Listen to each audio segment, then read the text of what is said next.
Silence on social issues. You see this? Go to the next one. Racism, systematic injustice, police brutality, white supremacy, white privilege.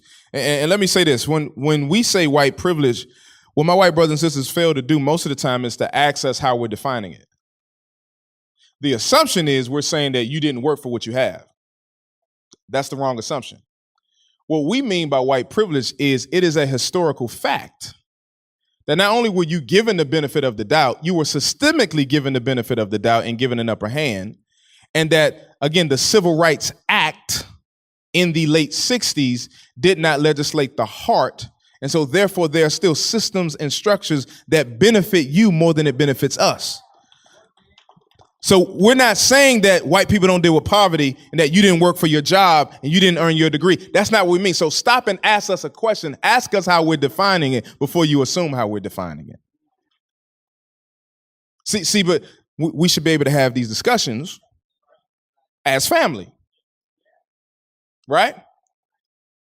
So if you're silent on that, again, you've lost. You're not reaching someone in Pan-African. We'll go to the next one. And we got to call out the duplicity. See that? Kaepernick is offensive, but dead black men and women, not offensive. And this is what, now watch this. This is what non-believers are seeing. This is what non-believers are seeing. And so again, we're handing them to Pan-Africanists when we allow others to say, no, that he needs to stand and that's not right. Or even to go as far as to say that there's no such thing as police brutality. How is that possible?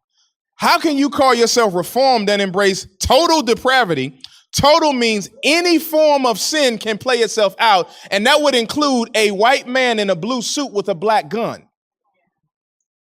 It can play itself out that way. But you got to remember, we're not just against police brutality of white men against black people. We're against all forms of police brutality, even when the officer is black, because that's an abuse of power. But we got to call out the duplicity. And see, when we don't address these issues, again, we hurt. A result of the silence. There's an exodus of millennials. There's a loss of credibility within urban communities. People associate Christianity with self-hatred. The propagation of a false narrative. And then watch, this is important. Women viewing the church as oppressive. And then more importantly, emboldened souls. That's why this conference is important. That's why this conversation matters. That's why you should care.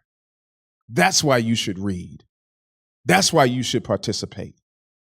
Because Jesus died to save souls. Amen?